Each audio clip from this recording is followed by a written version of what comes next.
Cette émission est rendue possible grâce à la famille des partenaires de l'Église de la Victoire.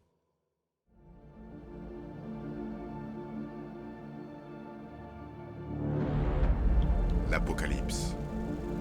Un livre donné par Dieu pour révéler ce qui va bientôt se produire dans le monde spirituel et sur la terre. Pour beaucoup, il reste mystérieux, mais en réalité, il dévoile à la fois l'horreur et la gloire du retour de Jésus-Christ. Un message urgent, une révélation destinée à notre génération. Aujourd'hui, le pasteur Joel Spinks lève le voile sur ce livre prophétique et en révèle le sens profond. Et maintenant, voici le pasteur Joel.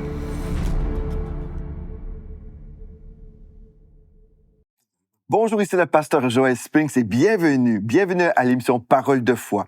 Aujourd'hui, nous commençons une étude biblique absolument extraordinaire. Ensemble, nous allons plonger dans le livre de l'Apocalypse, un livre qui a fait peur à plusieurs personnes. Plusieurs chrétiens ne lisent jamais le livre de l'Apocalypse. Plusieurs pasteurs ne l'enseignent jamais. Pourquoi? Parce qu'on se dit, c'est trop compliqué ou ce n'est pas pertinent pour nous aujourd'hui. En fait, on va découvrir que le livre de l'Apocalypse est extrêmement important et très pertinent pour notre jour. En fait, aujourd'hui, ce qu'on va faire, on va prendre le temps. On va vraiment prendre le temps de lire verset par verset. Pourquoi? En fait, je crois que cette lecture est, comme la parole de Dieu nous dit dans l'Apocalypse 1 au verset 3, cette lecture sera bénie. Oui, du début jusqu'à la fin de cette série, on va prendre le temps pour vraiment découvrir le cœur de Dieu pour ses enfants. Vous savez, quand on parle de l'Apocalypse, souvent les gens s'imaginent que c'est vraiment une histoire de fléau, de jugement seulement. Certainement, oui, on va découvrir des choses concernant les temps mauvais qui vont venir sur la planète Terre, mais gloire à Dieu, pour les enfants de Dieu, nous avons une bienheureuse espérance et on va découvrir aussi des dimensions de la gloire de Dieu réservées pour les enfants de Dieu. Donc, on ne devrait pas craindre la lecture du livre de l'Apocalypse. Au contraire, on devrait désirer ardemment de lire et de comprendre ce livre. Maintenant, quand on commence à étudier un petit peu l'Apocalypse, on commence à avoir plein de questions concernant les fléaux à venir. Peut-être aussi, vous allez entendre des choses à droite et à gauche concernant la marque de la bête, concernant la tribulation, concernant la Nouvelle Jérusalem. Et des fois, on a tellement hâte, on veut tellement comprendre des choses qu'on se promène à droite et à gauche, on écoute toutes sortes de choses. Et puis, c'est permis certainement de découvrir des vidéos de plein de ministères, il n'y a pas de souci. Mais ce que je veux vous dire, pendant cette série, moi, je veux vraiment vous inviter, prenez la décision dès maintenant que vous voulez vraiment lire tout le livre avec moi, verset par verset. Et des fois, on peut se dire, ah, mais est-ce que j'ai vraiment besoin de comprendre tel chapitre? Moi, ce qui m'intéresse, c'est les fléaux, par exemple. Moi, je veux découvrir telle chose. Ou je veux comprendre la chronologie du livre de l'Apocalypse. Et là, on parle de certaines choses qui ne m'intéressent peu, et qui m'intéressent peu. Donc, on pourrait avoir des raisonnements comme ça. Et j'aimerais vraiment vous encourager, frères et sœurs, prenez la décision dès maintenant que vous allez prendre le temps avec moi pendant toute la série. On va y aller chapitre par chapitre, verset par verset. Et vous allez découvrir, je peux vous garantir, vous allez comprendre le livre de l'Apocalypse si vous prenez le temps avec moi. Et vous savez, dans le corps de Christ, souvent on prend des détours, on prend des raccourcis. On s'imagine prendre des raccourcis, mais en fait, ils sont des détours parce que on écoute à droite et à gauche et au final, on est assez mélangé au niveau de notre chronologie et aussi, on tombe dans les pièges de fausses doctrines. Des fois, les gens disent, ah, tel politicien, c'est l'Antichrist, ou telle chose vient de démarrer, par exemple, ou déclencher la grande tribulation. Aujourd'hui, il y a des gens qui disent que nous sommes présentement dans la tribulation. D'autres personnes disent, nous sommes dans le millénium. Mais quand on prend le temps d'étudier la parole de Dieu, on va voir, c'est impossible. On ne voudra même pas cliquer sur certaines vidéos que YouTube pourrait nous proposer, par exemple, parce qu'on sait très, très bien, c'est impossible que nous soyons rendus à telle place dans l'histoire de l'Église ou dans l'histoire de l'Apocalypse, parce que, en fait, Dieu va respecter l'ordre divin en tout. Comme dans l'Église locale, Dieu a établi de l'ordre divin, comme dans la famille, Dieu est un Dieu d'ordre, pas de chaos, de confusion. Donc, vraiment, moi, je veux vous inviter. Je sais, là, quand on commence à étudier un livre glorieux comme l'Apocalypse, on est vraiment curieux et on veut parfois aller très rapidement. Mais le défi que je vous lance vraiment, c'est de vous poser, sortir un stylo, prenez des notes. Et en passant, tout ce que je vous dis est disponible sur biblespinks.com. En fait, j'ai commenté l'Apocalypse, je crois, en 2011, et on a sorti le premier livre que j'ai commenté dans ma Bible d'études, c'était en 2012. Donc, ce livre est déjà commenté, vous pouvez suivre avec moi. au fur et à mesure dans la Bible d'études, si vous souhaitez. Mais certainement, je voudrais vous dire, prenez un carnet, prenez des notes. Et puis, je crois vraiment, là, si vous êtes sérieux et vous voulez vraiment grandir, vous allez comprendre des choses et vous ne serez pas ébranlé lorsque vous entendez toutes sortes de choses. Donc, ça va vraiment être une très belle série. Je suis très, très content, très excité. Et puis, on va maintenant prier pour remettre ce temps entre les mains de Dieu. Et je crois que l'Esprit de Dieu va vous accorder des révélations pour votre propre vie et vous allez devenir même plus bouillant pour Jésus-Christ. Donc, Père éternel, on vient devant toi, Seigneur, et on te rend grâce pour cette nouvelle série. On te remercie pour ton onction qui est avec nous. Merci pour ton esprit qui nous enseigne toutes choses. On te remet maintenant, Seigneur, cette série entre tes mains.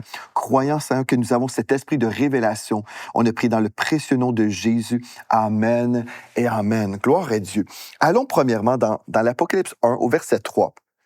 Avant de lire même le chapitre, on va juste commencer au verset 3 parce que j'aimerais vous lire ceci. Le texte nous dit dans Apocalypse 1 au verset 3, « Heureux celui qui lit et ceux qui entendent les paroles de la prophétie et qui gardent les choses qui sont écrites, car le temps est proche. » Donc, le texte commence ici en disant « Heureux ou béni est celui qui lit. » Donc, il faut premièrement lire le texte, il faut l'entendre prêcher dans nos églises et il faut garder les choses qu'on va entendre. Donc, vraiment, il y a une promesse de bénédiction. Donc, on ne devrait pas dire « Ah non, je ne veux rien savoir de ce livre, c'est trop compliqué » ou « C'est impossible pour moi de comprendre » ou bref, avoir toutes sortes d'excuses. Le texte nous dit « Heureux ou béni est celui qui va lire, qui va entendre et qui va garder l'enseignement de l'Apocalypse. » Donc, on devrait dire « Amen, je suis ouvert pour cette bénédiction, je la reçois dans ma vie, dans le nom de Jésus. Je vais plonger avec le pasteur Joël dans cette étude biblique et je serai richement béni dans l'Apocalypse. » Aussi, j'aimerais vous donner une clé essentielle pour cette étude biblique tout au long de la série. Dans l'Apocalypse 1 au verset 19, voici une clé très importante que vous devez garder dans vos cœurs. Donc ici, l'instruction que Jean a reçue, c'est l'apôtre Jean qui a été utilisé de la part de Dieu pour écrire le livre de l'Apocalypse. Il a reçu ceci comme instruction. Écris donc les choses que tu as vues. Les choses que tu as vues. Donc, c'est les choses qui concernent le premier chapitre de l'Apocalypse, les choses que tu as vues, donc chapitre numéro 1, et celles qui sont, donc ça, c'est chapitre 2 et 3, et finalement, et celles qui doivent arriver après elles, donc chapitre 4 à 22. Je vous le dis au tout début, et on va y revenir certainement tout au long de la série, mais si on comprend déjà là, comment bien diviser la parole de Dieu, comment bien interpréter, on va vraiment être aidé à ce niveau-là. Donc, au tout début, la première chose qu'on a pu comprendre jusqu'à présent, nous sommes bénis si on lit, si on entend et si on met en pratique, si on garde cette parole. Et la deuxième chose qu'on veut comprendre aujourd'hui, c'est que vraiment Dieu nous a donné une clé pour savoir comment interpréter ce livre. C'est un livre qu'on va lire d'une façon chronologique. Et puis, il y a des moments où on va mettre le livre sur pause parce que Jean a mis le livre sur pause, ouvrant des parenthèses, nous illustrant ce qui se passait dans le monde invisible pour nous aider à comprendre en fait, ce qui se passe dans le monde naturel ou ce qui va se passer dans le monde naturel. Donc, c'est vraiment un livre qu'on va lire d'une façon chronologique. C'est très important de comprendre ça. Et oui, il y a des moments où le livre ou le déroulement, si on veut, se met sur pause. Et puis là, il y a des parenthèses pour nous expliquer certaines choses. Donc, on va tout voir ça ensemble, gloire à Dieu, tout au long de cette série. Donc, encore une fois, ne soyons pas impatients aujourd'hui. Ne soyons pas impatients dans cette étude. Je peux vous garantir, en fait, le texte qu'on vient de lire, heureux ou béni, celui qui lit, en fait, le fait que nous lisons, le fait de prendre le temps, en fait, ça nous protège des fausses doctrines. Vous allez protéger des fausses doctrines. C'est glorieux. Il y a des gens, comme je vous disais, qui croient toutes sortes de choses erronées, mais on se dit, si ces gens-là avaient pris le temps de lire tout l'Apocalypse, bien, ils ne tomberaient pas dans les pièges. Donc, cette série sera une source de bénédiction et une source de protection pour vous et vous allez tout comprendre dans le nom de Jésus. On ne peut pas dire on comprend tout, mais on va tout comprendre d'après la révélation que le Saint-Esprit va nous accorder pour aujourd'hui. Amen, vous êtes d'accord? On reçoit tout ce que l'Esprit de Dieu veut nous révéler. Et je suis certain que dans 1 million d'années, Dieu va nous dire, il y avait telle chose, et puis voici certaines précisions, et on va se laisser toujours enseigner par le Seigneur. Donc, commençons. Vous êtes prêts? On plonge dans la parole de Dieu. L'Apocalypse, premier chapitre, premier verset. C'est un jour historique pour vous, gloire à Dieu. Apocalypse 1, et un jour historique pour moi. Ensemble, ici à l'émission Parole de foi, on plonge maintenant dans le livre de l'Apocalypse. Il est écrit « Révélation de Jésus-Christ que Dieu lui a donné pour montrer à ses serviteurs les choses qui doivent arriver bientôt et qu'il a fait connaître par l'envoi de son ange à son serviteur Jean. OK, donc c'est comme ça qu'on va procéder. On va lire un verset et après, je vais vous aider à comprendre chacune des phrases. Et je sais en fait que en prenant le temps comme ça, vous allez voir beaucoup de richesses dans la parole de Dieu. Donc, premièrement, le livre de l'Apocalypse, c'est une révélation. C'est la révélation de Jésus-Christ. En anglais, dans la Bible anglophone, le livre de l'Apocalypse s'appelle le livre de Revelation, the Book of Revelation, donc le livre de la révélation. Et c'est pas une révélation concernant plein de choses, parce que des fois on peut s'imaginer, ah oui, mais dans le livre de l'Apocalypse, on va découvrir les fléaux à venir. Et oui, il y a beaucoup d'éléments qu'on va découvrir. Mais premièrement, le livre de l'Apocalypse, c'est le livre de la révélation de Jésus-Christ. Oui, on va découvrir qui est Jésus-Christ, tout comme dans les évangiles, on découvre qui est Jésus-Christ ou qui Jésus a été, par exemple, lorsqu'il marchait sur la terre. Bien, ici, on découvre une autre image, une autre dimension du Jésus-Christ que nous servons.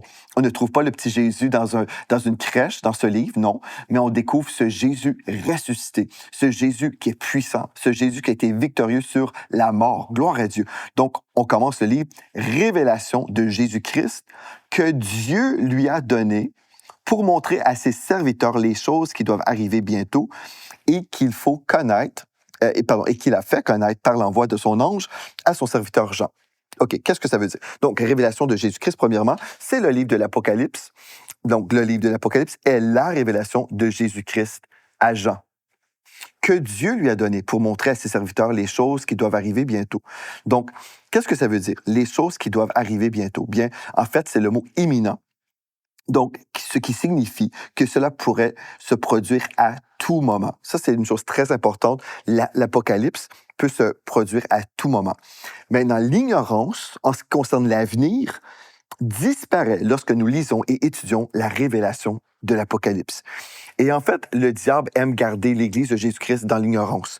Parce que dans Osée 4.6, nous lisons « Mon peuple périt faute de connaissance ». Donc, quand on ne connaît pas des choses, on peut tomber dans des pièges.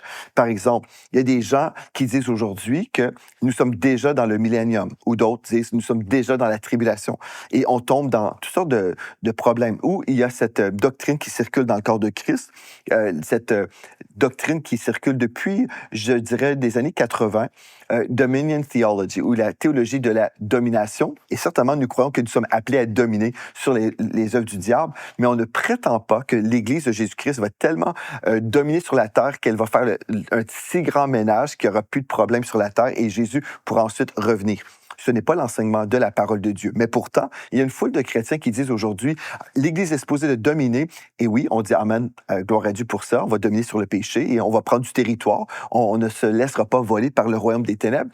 Ceci dit, on ne prétend pas qu'on va tellement améliorer la planète Terre que Jésus va pouvoir revenir et établir son royaume à ce moment-là, ou même nous allons établir le royaume de Dieu pour Jésus. Bref, il y a toutes sortes de courants, de pensées erronées. Et le fait de prendre le temps de lire la parole de Dieu, comme on est en train de faire aujourd'hui, ceci va nous protéger et on va discerner rapidement, on va dire un instant, ce que cette personne dit là, c'est pas exactement ce que la Bible nous dit. Donc, révélation de Jésus-Christ que Dieu lui a donné pour montrer à ses serviteurs les choses qui doivent arriver bientôt et qu'il a fait connaître par l'envoi de son ange. Maintenant, il y a des gens qui disent que l'ange, dans le livre de l'Apocalypse, c'est Jésus-Christ. Ça, c'est faux. On ne parle pas de Jésus comme étant un ange dans l'Apocalypse. Donc, Dieu a envoyé son ange. OK? Donc, c'est une identité inconnue. Le texte ne précise pas c'est qui cet ange-là, mais c'est l'ange de Dieu, un ange que Dieu envoie, que Dieu a envoyé à Jean. OK? Donc, Dieu a envoyé son ange. En grec, le mot ange, c'est messager. Angelos, c'est messager. Pour livrer le contenu de cette révélation, cette créature angélique refuse l'adoration telle que nous lisons dans l'Apocalypse 19 au verset 10. C'est pour ça qu'on peut savoir très, très bien que cet ange ne se réfère pas à Jésus-Christ, parce que Jésus n'a jamais refusé l'adoration. Mais cet ange qui a donné le message à l'apôtre Jean, en fait, cet ange, plus tard, dans l'Apocalypse 19, verset 10, lui, il refuse l'adoration. Donc, c'est impossible que ce soit Jésus. Donc, à son serviteur Jean qui était un serviteur de Dieu. Donc, plusieurs ont peur de lire l'Apocalypse, s'imaginant que son contenu est incompréhensible. Pourtant, cette révélation a été écrite pour nous, afin que nous la lisions, l'étudions et la comprenions, et ce, pour notre plus grande bénédiction. Et à la maison, vous avez le droit de dire Amen, Amen. Donc, déjà, si on comprend, on résume le premier verset, OK? Donc, c'est la révélation de Jésus-Christ. On va découvrir Jésus-Christ dans sa splendeur. Et le thème principal du livre de l'Apocalypse, c'est vraiment Jésus-Christ et son retour, le second retour de Jésus-Christ. Ça, c'est le thème principal de l'Apocalypse, le second retour de Jésus. Alléluia. Donc, c'est la révélation de Jésus-Christ qui a été donnée premièrement par Dieu, Amen, ensuite donnée à l'ange de Dieu, qui a ensuite communiqué à Jean le message pour tous les serviteurs de Dieu. Donc, ça implique l'Église de Jésus-Christ. Remarquons bien que le livre de l'Apocalypse a été donné pour l'Église. Amen. Donc, c'est pour nous. Gloire à Dieu. Donc, ça, c'est le premier verset. Déjà, on a découvert des choses parce qu'on a besoin de savoir que Jésus acceptait l'adoration et cet ange refusait l'adoration. Donc, déjà, on grandit et déjà, vous connaissez des choses pour vous protéger, pour vous aider à comprendre le restant du texte qu'on va lire ensemble. Maintenant, au deuxième verset, lequel a attesté la parole de Dieu et le témoignage de Jésus-Christ, tout ce qu'il a vu. Donc, lequel a attesté la parole de Dieu et le témoignage de Jésus-Christ, tout ce qu'il a vu. Donc, c'est le messager ou l'ange a attesté ou encore a confirmé la véracité du message. Donc, ce qu'on va lire, c'est vrai. Amen, ça, c'est pas trop compliqué à comprendre, pardon. Au verset 3 maintenant. Heureux celui qui lit et qui garde. Et déjà, on l'a déjà lu, ce livre-là, ce verset, pardon. On a déjà lu ce verset, mais on le reprend maintenant. Heureux celui qui lit. Donc, heureux, c'est le mot béni, celui qui lit. Donc, nous devrions lire la Révélation, contrairement à plusieurs chrétiens qui se disent on ne devrait pas lire ce livre. Et ceux qui entendent les paroles de la prophétie. Donc, nous devrions entendre cette révélation enseignée dans nos églises. Est-ce que vous êtes d'accord? Amen. Donc, aujourd'hui, vous allez entendre ce livre de la prophétie et qui garde les choses qui sont écrites. Donc, pour garder les choses qui sont écrites dans ce livre, peut-être même cette pensée, peut-être c'est quelque chose de nouveau pour vous. Peut-être vous avez pensé, ah oui, l'Apocalypse, je crois, c'était simplement une révélation des choses à venir. Est-ce qu'il y a vraiment des choses pour nous aujourd'hui? Est-ce qu'on doit apprendre des choses et les appliquer dans nos vies aujourd'hui? Absolument. Dans le livre de l'Apocalypse, on va découvrir que Dieu nous a parlé à nous, l'Église de Jésus-Christ. Il nous a parlé spécifiquement et Dieu nous appelle à garder ses paroles. Imaginez, si on ne lit jamais le texte, on n'entend jamais prêcher des textes de l'Apocalypse, comment les respecter, comment les mettre en pratique dans nos vies? C'est impossible. Donc, et qui garde les choses qui sont écrites. Donc, nous devrions croire en cette révélation, y obéir et la garder précieusement.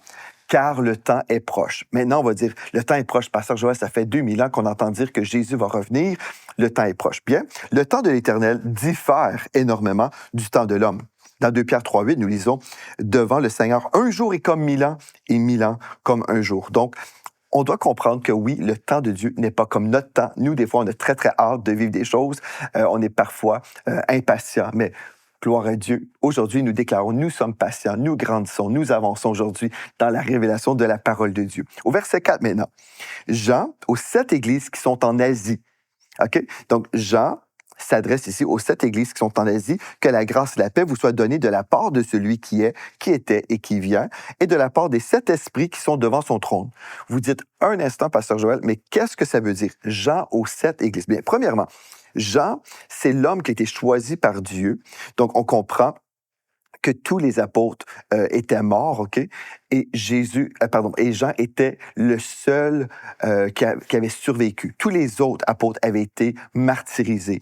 Et Jean est le dernier qui a survécu. Gloire à Dieu pour son ministère. Parce que là, ce qu'on va lire aujourd'hui, ce qu'on est en train de lire en ce moment, c'est le fruit de son ministère, de l'apôtre Jean. Donc, l'apôtre Jean ici, c'est l'homme choisi de Dieu pour la transmission de cette révélation aux 7 églises qui sont en Asie. Donc, les 7 églises qui sont en Asie mineure, en fait, aujourd'hui, c'est la Turquie moderne. Donc, on va lire ensemble le commentaire biblique. Donc, nous retrouvons ici les destinataires originaux. OK? Donc, quand on voit ici que l'homme, OK, aux 7 églises, que l'homme Jean, aux 7 églises qui sont en Asie, on comprend ici qui avait des destinataires originaux, OK, qui devaient recevoir le message ou la révélation. Ceci dit, la révélation serait lue par toute l'Église et pour tous les temps. Bien sûr, aujourd'hui, on est toujours là et on lit la parole de Dieu. Donc, ces textes qui concernaient cette Église véritable, en fait, ces mêmes messages concernent l'Église de tous les temps. Notons que le Saint-Esprit a choisi ces 7 églises de manière spécifique, sachant qu'elles symboliseraient 7 dispensations ou 7 époques, si on veut, et donc 7 époques à venir dans l'histoire de l'Église. L'Esprit de Dieu a donc parlé au contexte spirituel propre à chacune d'elles, tout en ayant pleinement conscience de ces paroles s'appliqueraient également à des églises futures. Quelle démonstration extraordinaire de la grandeur de notre Dieu. Avant d'aller plus loin, je veux juste vous aider à comprendre ceci. Donc, l'Esprit de Dieu a parlé à Jean qui a reçu des révélations qui concernaient 7 églises. Et on peut se poser la question, mais pourquoi? Pourquoi on retrouve, dans le 2e chapitre, on va retrouver en fait des messages pour 7 églises, les chapitres 2 et 3. Et on pourrait se dire, mais pourquoi Dieu a choisi d'inclure dans le livre de l'Apocalypse ces messages, 7 messages à 7 églises différentes? Mais pourquoi? Pourquoi ne pas retrouver tout simplement des épîtres pour ces églises-là? Pourquoi c'est dans le livre de l'Apocalypse? Bien, en fait, c'est très, très simple. En fait, c'est que ces messages concernaient non seulement les 7 églises qui existaient à ce moment-là, mais aussi ces messages prophétiques avaient un double sens, un double message, si on veut. Pas un double sens, un double message. Donc, oui, le message concernait l'Église en question, mais aussi concernait 7 époques dans l'histoire de l'Église de Jésus-Christ. Ça, c'est très important. Sinon, on pourrait retrouver ces livres ailleurs dans la Bible. Mais ces chapitres concernent vraiment l'Église avec un grand E dans plusieurs dispensations ou dans des époques différentes. Donc, il y a des gens aussi qui vont nous accuser parfois, se moquer de nous en disant « Ah, bien, vous êtes des dispensationalistes. Donc, vous croyez dans les dispensations. » Bien, en fait, oui, je crois dans les dispensations et le mot dispensation veut tout simplement dire une époque. Donc, on parle des époques différentes, OK?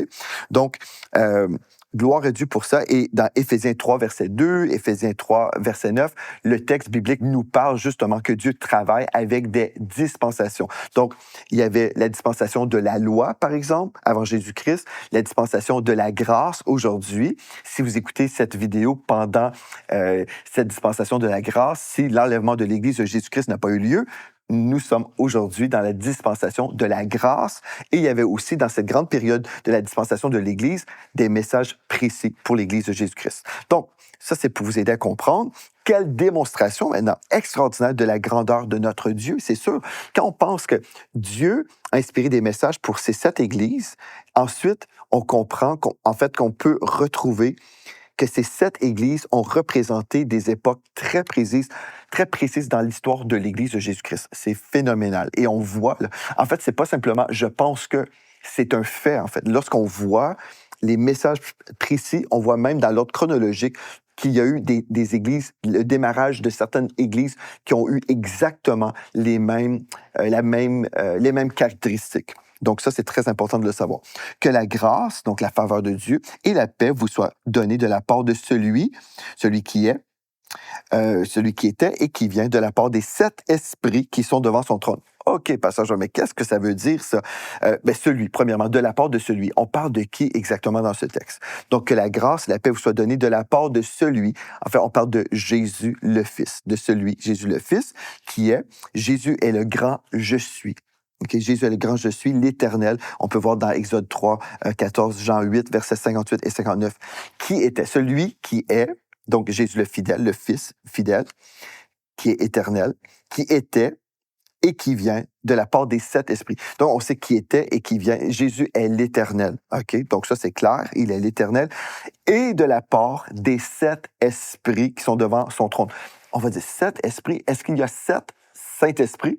Non, il y a un seul Saint-Esprit, mais on va découvrir ici la personnalité du Saint-Esprit et on va voir 7 points précis concernant la personnalité du Saint-Esprit.